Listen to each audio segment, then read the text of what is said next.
The Valari Empire had ruled the eastern spiral arm of the galaxy for 12,000 years. They had conquered 47 species, absorbed 93 civilizations, and bent entire star systems to their will. Their empress, Sarene, had lived for 3,000 years and had never once met a species she could not break. Then the humans arrived. The first contact happened at Station Omega, a neutral trading post at the edge of explored space. The Valari delegation expected the usual pattern. New species were always the same. They came with fear in their hearts, awe in their eyes, and minds that opened like flowers to Valari psionic influence. Within a generation, they would worship the Empress. Within two, they would forget they had ever been free. But the humans did not follow the pattern.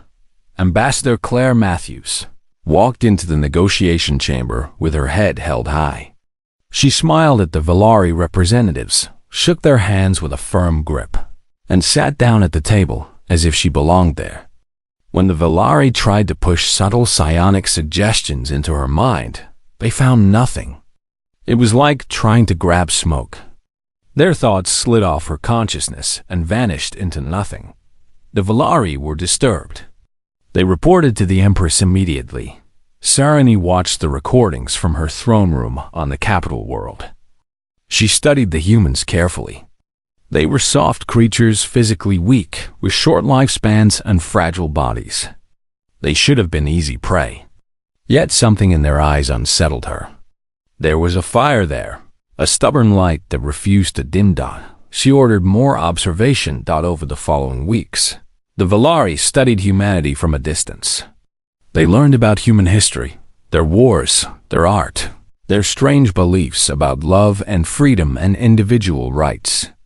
They learned that humans had nearly destroyed themselves many times, but had always pulled back from the edge. They learned that humans formed bonds with each other that defied logic, sacrificing themselves for strangers, fighting impossible battles for abstract ideas. The Empress found it all very confusing. She summoned her council and demanded answers. Her advisors argued for hours. Some wanted immediate conquest. The human fleet was small, their weapons primitive compared to Valari technology. Victory would be swift, but Sarene was not foolish. She had seen the recordings of human soldiers in combat. They did not break. They did not run. They fought with a desperate fury that made even her best warriors uncomfortable. A direct war would be costly, perhaps too costly. No, she decided. Humans would be conquered from within. The diplomatic talks continued at Station Omega. Sarene herself attended the next session, arriving with 100 attendants and guards. She wanted to see these humans with her own eyes. The human delegation met her in the Grand Hall. There were 12 of them, led by Ambassador Matthews. Sarene walked among them slowly, studying each face. She pushed her psionic senses outward, searching for weakness. She found none. Then she saw him. Jake Harris stood at the back of the human group. He was not important, just an engineer assigned to maintain their ship's systems. He had no rank, no title, no political power. But when Sarene's eyes met his, he did not look away. Every other species in the galaxy lowered their gaze before the Empress. It was instinct, a primal recognition of her power. But Jake Harris looked directly into her ancient eyes and simply nodded in polite greeting. Sarene felt something she had not felt in centuries. Curiosity. She continued past him, completed the formal introductions, and sat through the boring diplomatic speeches. But her mind kept returning to the engineer. There was something about him, something that made her want to understand.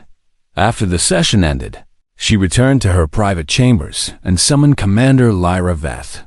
Lyra arrived within minutes. She was the Empress's most trusted agent, a warrior bred and trained for one purpose: to be the perfect weapon. Her genetic code had been modified over generations to make her beautiful beyond measure. Her mind had been sharpened into a blade. She could seduce kings, assassinate generals, and break the will of anyone who stood against the Empire. She had never failed a mission. Lyra knelt before the throne. "You summoned me, my Empress." Sarine gestured for her to rise. "I have a new assignment for you. The humans cannot be conquered by force. They must be conquered from within. I want you to infiltrate their delegation." "I understand," Lyra said. "Who is my target?" Sarine waved her hand, and a holographic image appeared. Jake Harris, the engineer, frozen in the moment he had met her gaze. "This one," the Empress said. "He's nobody important, but there is something about him. He did not fear me. I want to know why." Lyra studied the image. The human was ordinary by her standards. Average height, brown hair, plain features. Nothing special at all. "What do you want me to do with him?" she asked. "Seduce him. Learn everything about him. Find out what makes humans resistant to our influence. Then turn him into an asset we can use against his own people." Lyra bowed her head. It will be done. She felt no doubt. She had seduced members of 100 different species. She had broken warriors, politicians, scientists, and priests. A simple human engineer would be easy. She did not know that she was about to meet the one creature in the galaxy she could not break. She did not know that instead of conquering him, she would lose herself. The Empress dismissed her, and Lyra walked out of the throne room to begin her preparations. She would create a false identity, embed herself in the diplomatic delegation, and make contact with the target. Within a few weeks, he would be completely under her control. That was the plan. But humans, as the Valari were beginning to learn, had a talent for ruining plans. Jake Harris sat in his quarters aboard Horizon Dawn, the human diplomatic vessel, completely unaware that the most dangerous woman in the galaxy had just been sent to destroy him. He was reading a book, an old paper copy of adventure stories from Earth that his father had given him years ago. The pages were worn and soft from use. He finished the chapter, set the book aside, and looked out the window at the stars. Somewhere out there, an empire was watching humanity, trying to figure out how to control them. Jake did not know about the Empress's plans. He did not know about Lyra Veth. He was just an engineer who fixed broken things and tried to be kind to the people around him. But sometimes, that is enough. Sometimes, kindness is the most powerful weapon of all. Lyra Veth arrived at Station Omega 3 days later, wearing a new face and a new name. She called herself Lyra Ven, a cultural liaison assigned to help bridge the gap between Valari and human traditions. Her cover story was perfect. Her false documents were flawless. No one suspected that she was anything other than what she appeared to be. The humans welcomed her warmly. That was the first surprise. When Lyra introduced herself to the human delegation, they smiled at her. They shook her hand. They offered her coffee, a strange brown drink that humans seemed to love. Ambassador Matthews personally gave her a tour of the diplomatic wing and asked if she needed anything to make her stay more comfortable. Lyra did not understand. In the Valari Empire, strangers were treated with suspicion. Trust was earned through years of service, not given freely to newcomers. Yet these humans acted as if she were already a friend. She filed this information away and began her work. Her first contact with Jake Harris happened in the station's observation deck. She had studied his schedule and knew he came here every evening to watch the stars. She arrived a few minutes before him, positioning herself by the window with practiced grace.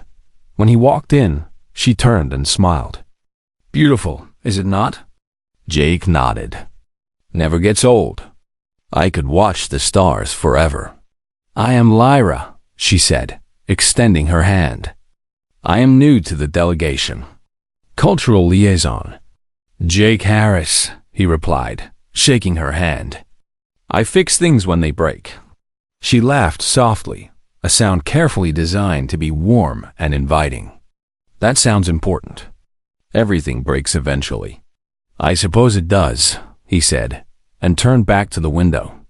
Lyra waited for him to continue the conversation, to show interest in her, to ask questions. That was usually how it worked. Her beauty was engineered to trigger attraction in nearly every humanoid species.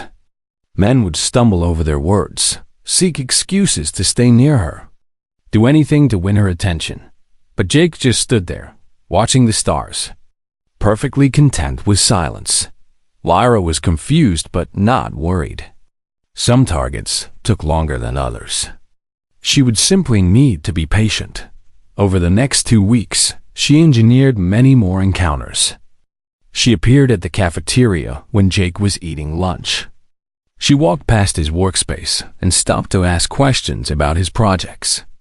She attended the same social gatherings and always found her way to his side. Jake was always polite. He answered her questions, laughed at her jokes, and treated her with respect. But he never took the bait. When she touched his arm during conversation, he gently stepped back. When she invited him to have dinner alone, he suggested they invite others from the crew. When she leaned close and whispered in his ear, he simply smiled and created distance between them. It was maddening. Lyra tried using her psionic abilities. She pushed subtle suggestions into his mind, trying to make him feel attracted to her, trying to make him trust her completely. But something blocked her. His thoughts were like a fortress wall. Her mental probes slid off without finding purchase.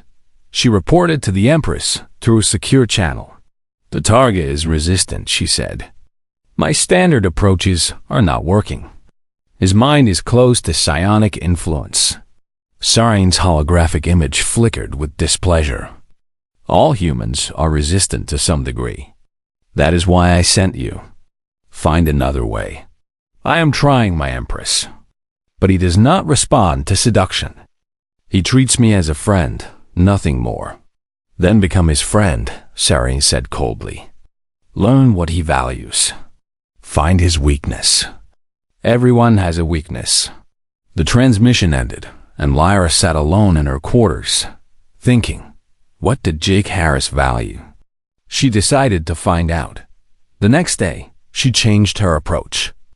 Instead of trying to seduce him, she simply talked to him. She asked about his life on Earth, his family, his childhood. She asked why he had joined the diplomatic mission, why he wanted to explore the stars. Jake opened up slowly, like a flower in morning light. He told her about his parents, simple farmers from a place called Kansas. He told her about watching the stars as a child, dreaming of the worlds beyond. He told her about his belief that there was good in the universe, that different species could learn to understand each other if they just tried. Lyra listened, really listened. And something strange happened.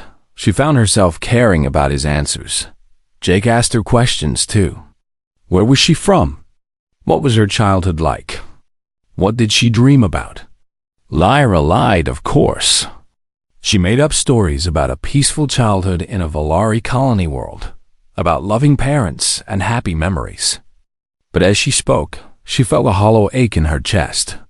Her real childhood had been spent in training facilities, learning to kill and deceive. She had no parents, only handlers. She had no dreams, only missions. For the first time in her life, she wished her lies were true. Days turned into weeks. Lyra spent more and more time with Jake, and she found herself enjoying his company. He was funny in a quiet way, always ready with a joke or a kind word. He noticed when people were struggling and went out of his way to help them. He fixed broken equipment for free, helped younger crew members with their problems, and never asked for anything in return. One evening, they sat together in the observation deck, watching a distant nebula glow with pink and purple light. Can I ask you something? Lyra said. Sure. Why are you so kind to everyone? What do you get from it? Jake thought about the question. I do not really think about getting something from it. I just think life is hard enough without people being cruel to each other. If I can make someone's day a little better, why would I not do that? But what if someone takes advantage of your kindness? He shrugged. Then that says something about them, not about me. I would rather be kind and get hurt sometimes than be suspicious of everyone and live alone. Lyra did not know how to respond. In the Valari Empire, kindness was weakness. Trust was a tool to be exploited. No one did anything without expecting something in return. Yet here was this human, offering kindness freely, expecting nothing. She looked at him in the starlight, and for a moment, she forgot about her mission. For a moment, she was just a woman sitting beside a man, feeling something she could not name. Then she remembered who she was, and the feeling turned cold. She was a weapon. She had no right to feel anything, but as she walked back to her quarters that night, she could not stop thinking about Jake's words. She could not stop thinking about his smile, his laugh, the way he looked at the stars with wonder in his eyes. She was supposed to break him. Instead, she was beginning to break apart herself. 3 months had passed since Lyra arrived at Station Omega. The diplomatic talks continued slowly, with both sides circling each other like careful animals. The Valari wanted trade agreements that favored their empire. The humans wanted equal partnership. Neither side was willing to give ground, but Lyra no longer cared about the negotiations. She spent every free moment with Jake Harris. They explored the station together, trying strange foods from a dozen different species. They played games from Earth that Jake taught her, simple things involving cards and dice that made her laugh. They talked for hours about everything and nothing, sharing stories and ideas and dreams. Lyra had never had a friend before. She was beginning to understand why humans valued them so highly, but she was also lying to him. Every day, every moment. And the weight of those lies was growing heavier. One night, Jake invited her to join a small gathering in the human quarters. It was a celebration of something called a birthday, a yearly event marking the day someone was born. One of the younger crew members, a woman named Emma Cole, was turning 25. Lyra had never seen anything like it. The humans gathered in a common room decorated with colorful paper and ribbons. They sang songs. They gave Emma small gifts wrapped in paper that she tore open with joy. They ate sweet cake and drank alcohol and told embarrassing stories about each other. Everyone was laughing. Everyone was happy. Jake stood beside Lyra, watching Emma blow out candles on her cake while the others cheered. "What do you think?" he asked.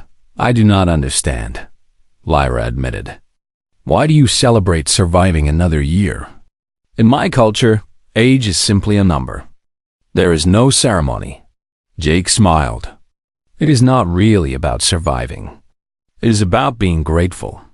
Grateful that Emma exists, that she is part of our lives. We are celebrating her, not just the date." Lyra watched Emma hug her friends, tears of happiness in her eyes. Something twisted in Lyra's chest. A strange, painful longing that no one had ever celebrated her existence. Later that night, after the party ended, Lyra returned to her quarters and stood before the mirror.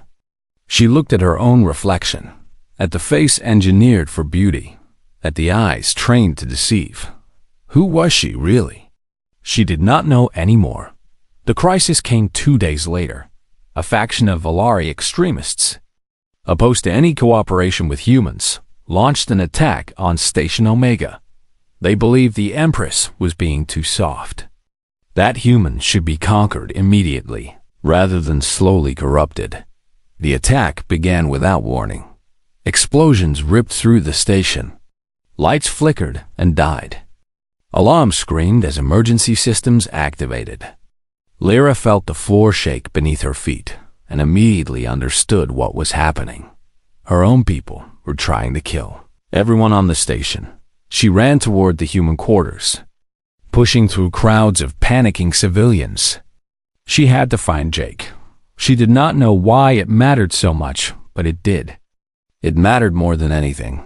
She found him in a corridor near the damaged section. He was helping injured people, carrying them away from the fires, directing others to safety. His face was covered in dust and sweat, but he moved with calm purpose. "Jake," she called out. He turned and saw her. Relief flooded his face. "Lyra, thank God. Are you hurt?" "No, I am fine. We need to leave this area." Before she could say more, there was a flash of light. Another explosion, closer this time. The ceiling above them cracked and began to fall. Lyra froze. She had faced death many times in training, in missions, in combat. But something was different now. She was afraid. Not for herself, but for him. Jake did not hesitate. He threw himself at Lyra, wrapping his arms around her and pulling her against the wall. His body covered hers as debris rained down around them. She heard him grunt in pain as something struck his back. Then there was silence. Lyra pushed him away gently and saw the damage. A piece of metal had torn through his uniform and cut deep into his back. Blood soaked his shirt.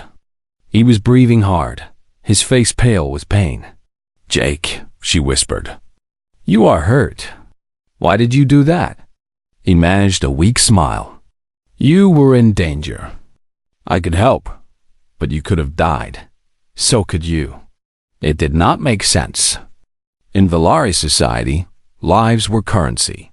No one sacrificed themselves without calculating the return.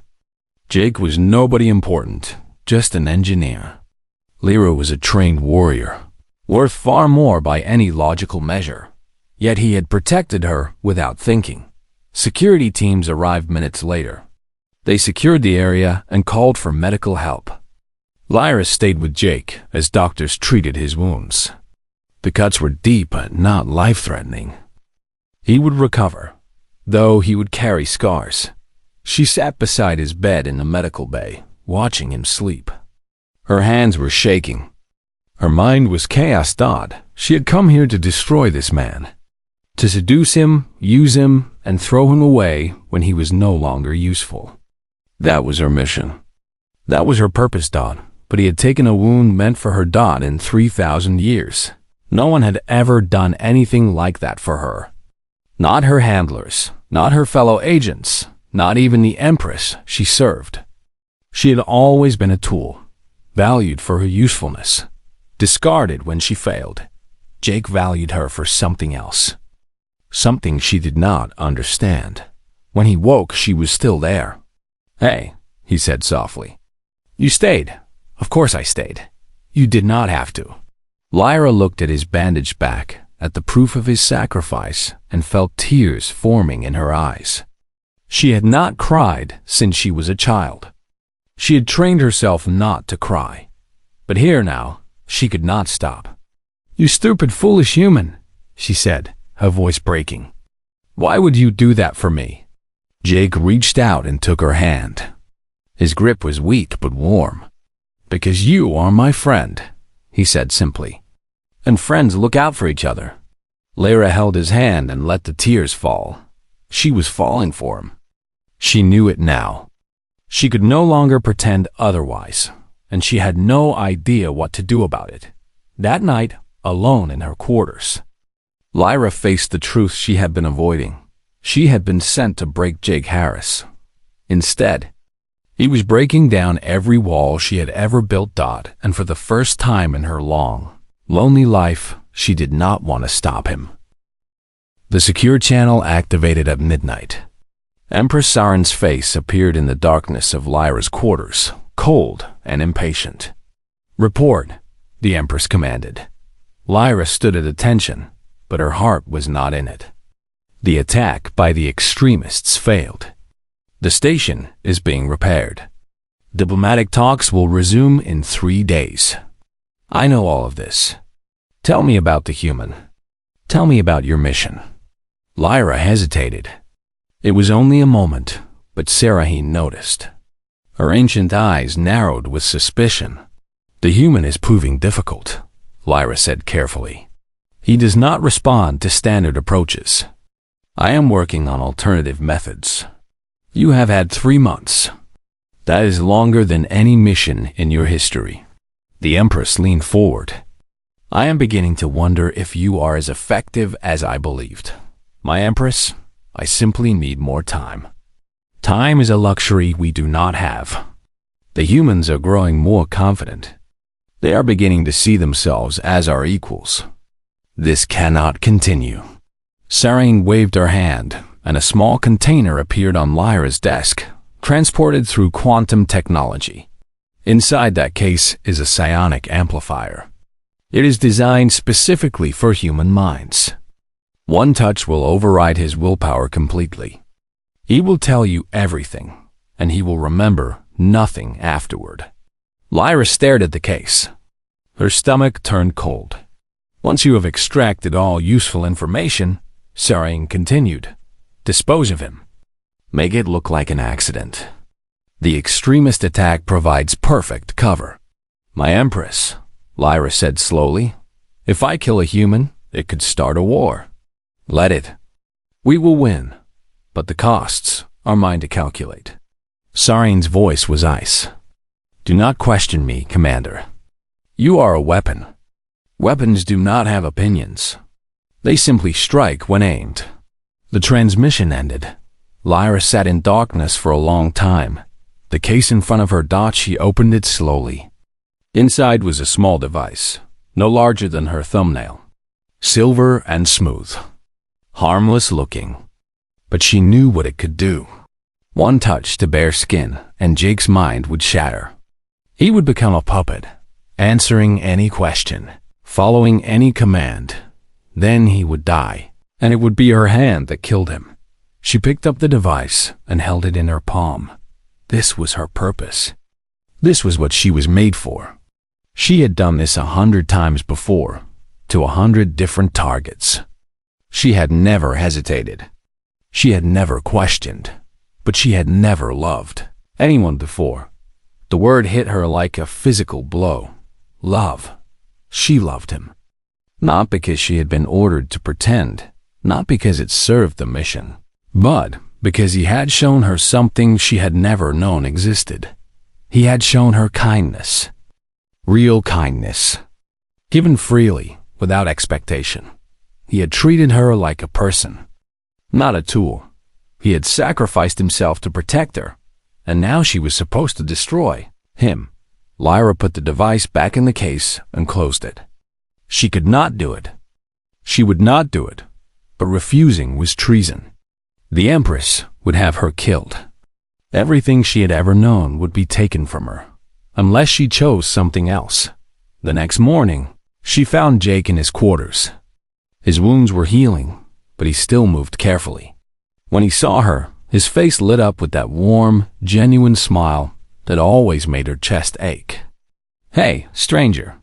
Come in. Lyra stepped inside and closed the door. Her hands were shaking. Her heart was pounding. Jake, she said, I need to tell you something. And you are going to hate me. His smile faded. What is wrong? She told him everything. She told him about the Empress's orders, about her mission to seduce him and extract information. She told him about the psionic device, about the command to kill him. She told him about her entire life, the training, the missions, the hundreds of people she had manipulated and betrayed. She told him that she had been sent to break him, and she told him that instead, she had fallen in love with him. When she finished, there was silence. Jake sat on his bed, staring at the floor. His face was unreadable. I understand if you hate me, Lyra whispered. I understand if you never want to see me again. But I could not do it. I could not hurt you. You are the first person who ever made me feel like I was worth something beyond my usefulness. Jake was quiet for a long time. When he finally spoke, his voice was calm. You lied to me. From the beginning. Yes. Everything you told me about yourself was false. Yes. And you were planning to destroy me. Yes. He looked up at her then. and she expected to see hatred in his eyes. Instead, she saw pain, and beneath the pain, something else. Something that looked almost like hope. "What do you want now?" he asked. The question stunned her. She had prepared herself for anger, for rejection, for violence. But not this. Not a simple question, asked without judgment. "I do not know," she admitted. "I have never been asked what I want. I have always been told. Then figure it out. Right now. What does Lyra want?"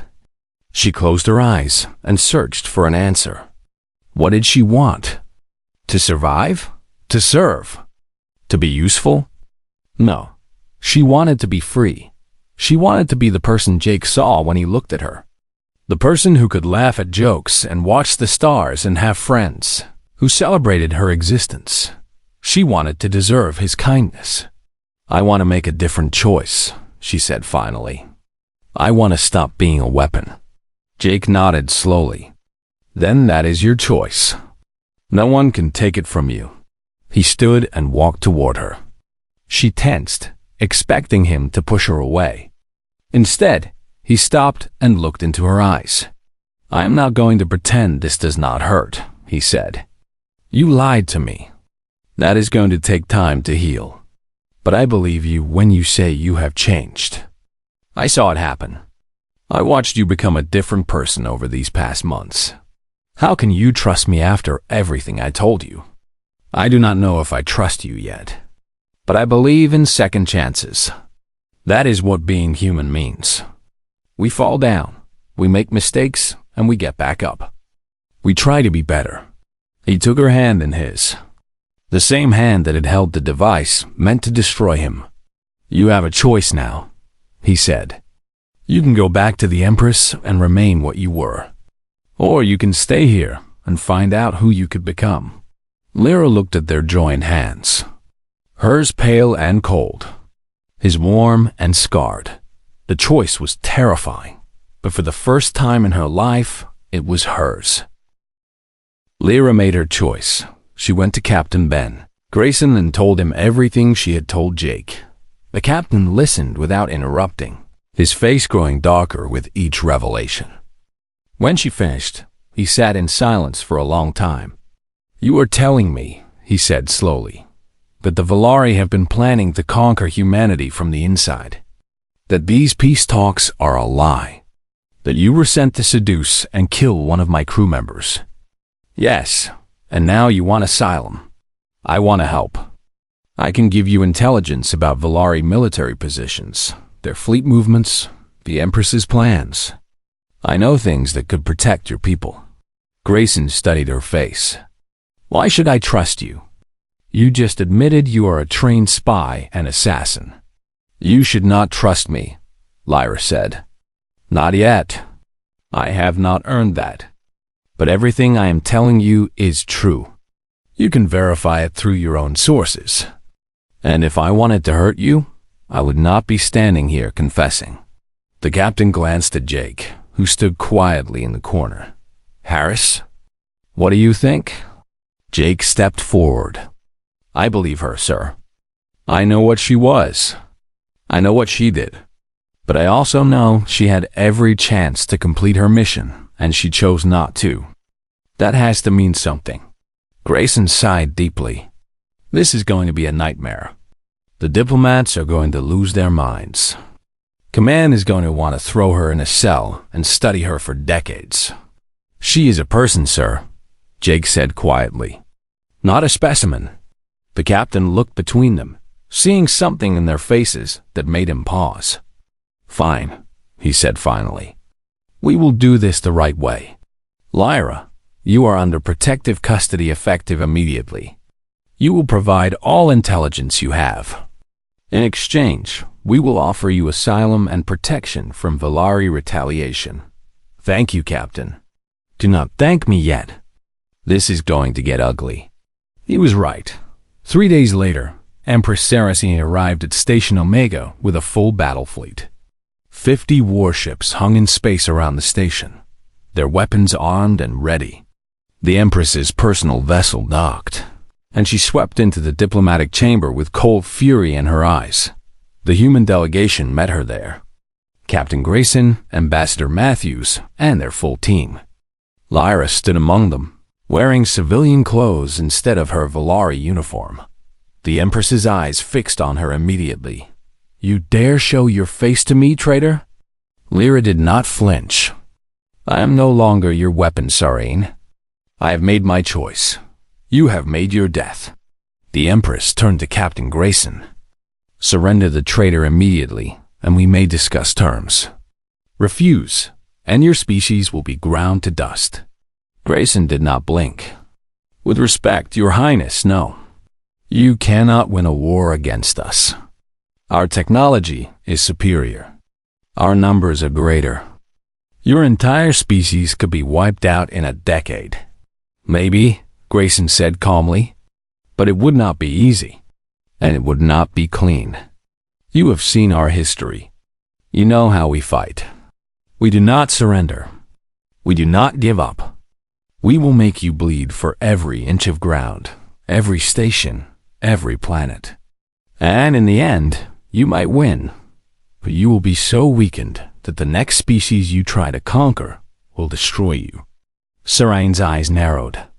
"You are bluffing. I am not. Our fleet is small, but our resolve is not. And right now, your own people are divided. Half your council wants peace. The extremist attack proved that not everyone agrees with your methods. How long before another faction decides to challenge you? How long before your empire tears itself apart?" The Empress was silent. She had not expected this. She had expected fear, negotiation, submission. Instead, she faced a wall of quiet determination. Jake stepped forward then. He was nobody important. Just an engineer. Just a man who fixed broken things. But he spoke clearly and without fear. "Your Highness, you sent your best warrior to break me. She was supposed to seduce me, manipulate me, and use me against my own people. Instead, she became my friend. She learned that kindness is not weakness. She learned that trust can be given, not just taken. She learned that she did not have to be a weapon." He gestured to Lyra, standing tall among the humans. "You wanted to conquer humanity from within. But you do not understand what you are fighting. We are not strong because of our ships or our weapons. We are strong because we believe in each other. We lift each other up. We give second chances. We find good in people, even when they cannot find it in themselves." Jake met the Empress's ancient eyes, just as he had on their first meeting. "You can start a war. You might even win. But you will never conquer us. Because the moment one of your people chooses freedom, the moment they see another way, your empire starts to crumble. Lyra is proof of that." Sarene stared at him for a long moment. Then she looked at Lyra, at the woman who had been her greatest weapon. Now standing with the enemy. The Empress understood then.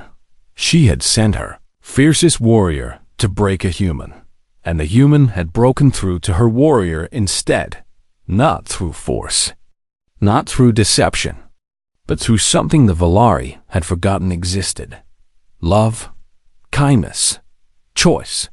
"This is not over," Sarene said finally. But her voice lacked its earlier fury. There was something new in her eyes. Something that might have been doubt. "Maybe not," Grayson replied. "But the door is open. Whenever you are ready to walk through it honestly, we will be here." The Empress turned and left. Her fleet withdrew a day later. No shots were fired. No war began. Not yet, at least. In the weeks that followed, Lyra provided intelligence that helped humanity prepare for any future conflict. She worked with the diplomatic team, offering insights into Valari culture and psychology. Slowly, carefully, she built a new life among the humans. She and Jake did not rush into romance. There was too much healing to do, too many lies to work through. But they spent time together. They talked. They watched the stars from the observation deck, just as they had before, One evening, Lyra asked him a question that had been on her mind for months. Why did you give me a chance? After everything I did, after all the lies, you could have turned me away. Why did you not? Jake thought for a moment before answering. Because I saw who you were becoming, not who you had been. Everyone has a past. Everyone has done things they regret. What matters is what you do next. He smiled at her, that warm, genuine smile that had first cracked through her armor. You chose to be better. That is all anyone can do. Lyra looked down at the stars, at the vast universe full of empires and wars and endless struggle. But in this moment, sitting beside this simple, stubborn, infinitely kind human, she felt something she had never felt. Before Peace, she had been the Empress's fiercest warrior. Now she was. Free. And humanity had proven something that would echo across the galaxy for centuries to come. Their greatest weapon was not strength or technology or cunning. It was the radical, stubborn, irrational human capacity to see the good in others. And to call it forth.